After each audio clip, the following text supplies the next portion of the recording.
Como você está? Estou feliz em conhecê-lo. O tópico de hoje é os 42 acampamentos dos israelitas no deserto, capítulo 1.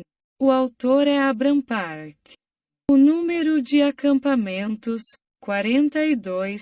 Os israelitas acamparam 42 vezes, desde Sucote, o primeiro acampamento desde o Êxodo, até Gilgal, o último acampamento. A rota na selva através dos 42 locais de acampamento pode ser dividida em 5 seções gerais. 1. A jornada de Ramsés ao deserto do Sinai. Os israelitas acamparam 10 vezes nesta seção.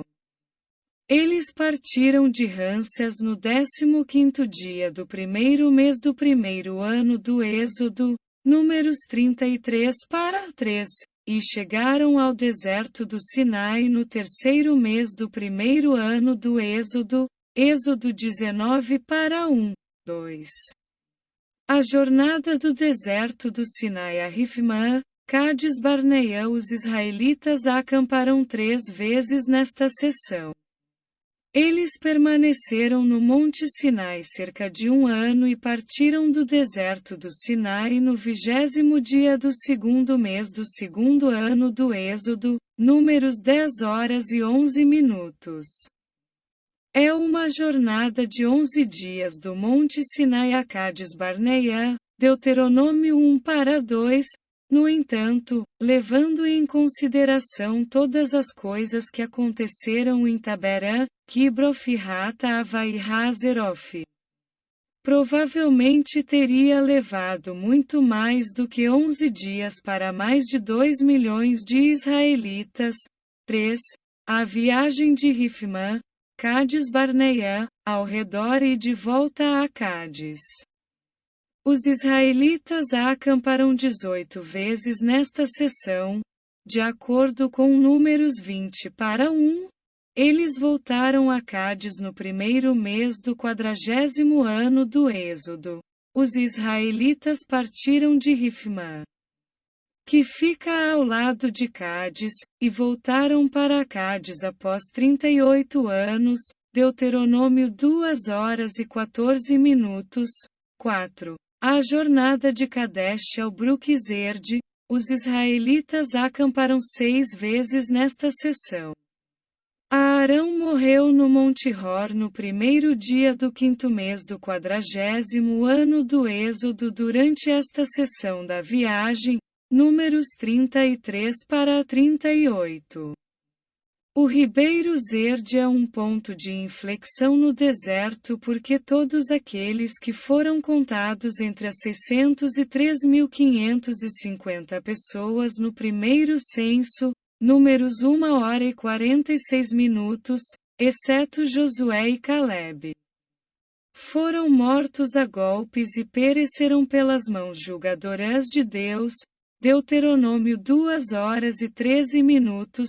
5. A jornada de Crossing de Bruquizerde para Gilgal. Os israelitas acamparam 5 vezes nesta seção. A segunda geração de israelitas no deserto avançou vitoriosamente através do rio Jordão até Canaã e armou o 42º acampamento final em Gilgal. Os 42 acampamentos. Esses locais de acampamento são organizados e expostos em conexão com as rotas de viagem pela primeira vez na história. Viagem de Ramsés, 1446 Ato Columbis, primeiro mês. 15º dia, ao deserto do Sinai, 1446 Ato Columbis. Terceiro mês, 10 acampamentos Ramesses, 1, Sucote, 2, Etam, 3, antes de Migdol, travessia do Mar Vermelho, 4, Mara, 5, Elim, 6, junto ao Mar Vermelho, 7, o deserto do pecado, 8, Doficã, 9, Alush, 10. Refidim. Depois de partir de Ramsés, os israelitas cruzaram o Mar Vermelho, 1446 Ato Columbis, primeiro mês, 21º dia, 6 dias desde o êxodo, eles passaram pelo deserto de Sim, 1446 ato Columbis, segundo mês. 15º dia, e chegaram ao deserto do Sinai. O nome Ramsés significa Ra, o deus Sol do Egito, o criou. Ele estava localizado na região nordeste do delta do Nilo, na região de Gósen, onde viviam os israelitas. Ramsés, também conhecido hoje como Tanis, era uma cidade de armazenamento construída pelo trabalho forçado dos israelitas. Êxodo 1h11. 1. Sucote. Números 33-5. Sucof é o primeiro acampamento. Sucote significa cabines, ou abrigo. Este nome é derivado de sakak, que significa bloquear, com uma cerca ou cobrir. Sucof está localizada entre o Egito e a Península do Sinai, uma parada de descanso para quem passa pelo Egito.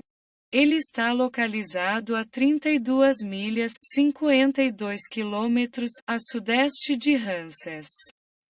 Este não é o mesmo lugar que Sucote, localizado perto do rio Jaboque, no lado leste do rio Jordão. Gênesis 33-17, Josué 13h27. Hoje, este lugar é conhecido como Tel El Mascutã em Wadi Tumeila. Os israelitas partiram de Ramsés no 15º dia do primeiro mês, um dia após a Páscoa. Números 33-3, visto que Sucote fica a 32 milhas, 52 quilômetros, de Ramsés. Provavelmente levou mais de 2 dias para mais de 2 milhões de israelitas viajarem para Sucote. Lição: embora os israelitas tenham partido decisivamente de Ramsés no Êxodo, eles se moveram em direção a Sucote com medo e incerteza sobre o que estava diante deles. Deus conduziu os israelitas a Sucote e providenciou segurança e proteção como se estivessem em um abrigo. Os santos que são redimidos pelo sangue de Jesus derramado na cruz também podem encontrar proteção absoluta em sua jornada para o céu, contanto que eles morem somente em Jesus. João 10:1. Os israelitas comeram pães ázimos em Sucote, Êxodo 12h37, não misturado com fermento. O pão sem fermento era o alimento que as pessoas podiam fazer rapidamente e comer em momentos de emergência. Gênesis 18-6, 1 Samuel 28-24. O pão fermentado é mais fácil de comer porque fermenta a massa e faz com que cresça, tornando-a mais macia. O pão sem fermento, entretanto, é duro e, portanto, difícil de comer e digerir. Jesus disse: cuidado com o fermento dos fariseus e saduceus. Mateus 16-6, Marcos 8h15, Lucas 12-1, e ensinou que o ensino e a hipocrisia dos fariseus e saduceus são o fermento. Mateus 16h12. Lucas 12-1. Portanto, pão sem fermento significa a pura palavra de Deus, não corrompida pelo ensino ou costumes humanos, e denota a integridade dos santos que receberam essa palavra. O fato de os israelitas comerem pães ázimos em Sucote ensina os cristãos de hoje, que saíram do mundo pecaminoso e começaram a marchar em direção ao céu, a expulsar os ensinamentos mundanos. Mateus 10, e a hipocrisia. Lucas 12-1, como o fermento velho, e o fermento da malícia e da maldade. 1 Coríntios 5:7. Devemos proteger a integridade de nossa fé recebendo apenas a pura e verdadeira Palavra de Deus. O segundo Etam, Números 33:6. Etam é o segundo local de acampamento, ou seja, Etam significa forte ou parede de defesa. Este é um nome derivado de uma palavra egípcia que significa com eles. O nome Etam foi usado com um significado mais amplo, referindo-se a todo o deserto de Shur, Êxodo 15:22, Números 33:8. Localização: Etam está localizado na fronteira oriental do Egito. É cerca de um dia de viagem de Sucof. Etam foi chamado de a extremidade do deserto, Êxodo 13:20, Números 33:6, porque também foi o ponto de partida para a jornada de 40 anos no deserto. Ele está localizado na extremidade leste de Wadi Tumiwa hoje. Evento: os pilares de nuvem e fogo apareceram pela primeira vez aqui em Etam, Êxodo 13:20. Lição: fiel ao significado de Etam. Deus tornou-se o forte e a muralha de defesa de Israel, enviando os pilares de nuvem e fogo, que os protegeria e guiaria durante seus 40 anos no deserto. O deserto por onde os israelitas marcharam passava pelo calor escaldante do sol durante o dia e por um frio penetrante à noite. No entanto, a coluna de nuvem criava uma sombra fresca durante o dia. E a coluna de fogo dava calor, proporcionando aos israelitas o melhor ambiente e um clima consistente, nem muito quente nem muito frio. Além disso, as colunas de fogo iluminavam o caminho dos israelitas à noite como se fosse dia e os impedia de cair em poços. Esta foi verdadeiramente a bendita proteção e amor de Deus, Emanuel. Por quanto tempo as colunas de nuvem e fogo guiaram os israelitas? A jornada inteira no deserto durou 5 dias em menos de 40 anos, NM 33:3, Josué 4:19. Dado que a jornada do Êxodo para Etam foi de 4 dias, o tempo que as colunas de nuvem e fogo guiaram os israelitas é cerca de 9 dias a menos de 40 anos, ou seja, 39 anos, 11 meses e 21 dias. Que tipo de proteção as colunas de nuvem e fogo forneciam aos israelitas? Primeiro, os pilares eram a proteção da liderança de Deus.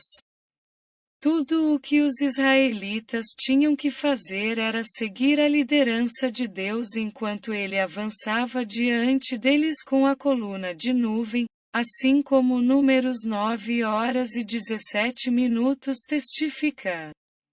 E sempre que a nuvem fosse levantada de cima da tenda, depois os filhos de Israel em seguida, partiu, e no lugar onde a nuvem pousa-se, ali os filhos de Israel a acampariam.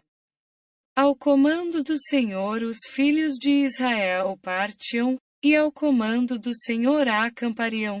Enquanto a nuvem pairava sobre o tabernáculo, eles permaneciam acampados. Em segundo lugar, eles eram a proteção que nunca foi removida. Êxodo 13:22 afirma: ele não tirou a coluna de nuvem de dia, nem a coluna de fogo de noite, de diante do povo. Em hebraico, a frase, não tirou, lo, e iamis, usa uma forma imperfeita de mus com a partícula negativa lo, significando que os pilares protegiam continuamente os israelitas, nunca os deixando. Terceiro, eles eram a proteção de segurança absoluta. Os pilares de fogo e nuvem criaram uma forte parede de defesa que protegeu Israel das forças de seus inimigos. Êxodo 14h19, Números 10h33, Salmos 105. 39 e explica: ele espalha uma nuvem para uma cobertura, e fogo para iluminar a noite. Aqui, a palavra hebraica para cobertura é mazak, referindo-se a uma cobertura ou véu que esconde completamente sem uma abertura. Deus eliminou completamente e bloqueou todos os ataques dos inimigos de Israel com as colunas de nuvem e fogo. Assim, onde quer que os pilares de nuvem e fogo estavam presentes, um forte perfeito e uma muralha perfeita da cidade estavam presentes. Estes são os sermões do Rev. Abram Park. O Rev. Abram Park é um teólogo de renome mundial com notável espiritualidade pastoral. Ele dedicou toda a sua vida à oração e às Escrituras, tendo lido a Bíblia mais de 1800 vezes. Ao longo de seu ministério de vida, ele foi um verdadeiro pastor que amava a igreja e a congregação como seus próprios filhos. Sua programação diária consistia em orações de 2 horas e uma Bíblia de 3 horas leituras, bem como pregação e evangelização contínuas.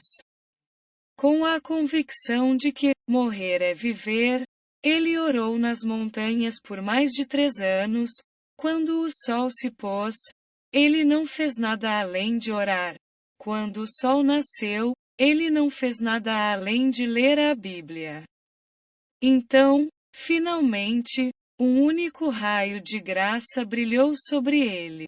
Por meio da poderosa iluminação do Espírito Santo e pela graça de Deus, as cenas da Bíblia se desenrolavam como um panorama diante de seus olhos.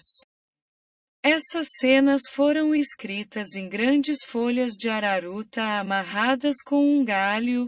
Posteriormente, foram transcritos em papel comprado em uma aldeia sob a montanha a cada poucos meses.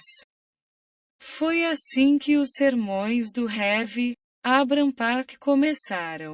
Muitas pessoas ficam impressionadas com o Rev. Abram Park da seguinte maneira: como uma pessoa pode amar tantas pessoas? Como uma pessoa pode causar um impacto tão grande em tantas pessoas? Ele é tão trabalhador, nunca descanse, ele nunca parou de orar. Ele merece ser verdadeiramente honrado por sua dedicação à igreja e às congregações, um verdadeiro e fiel obreiro de Deus.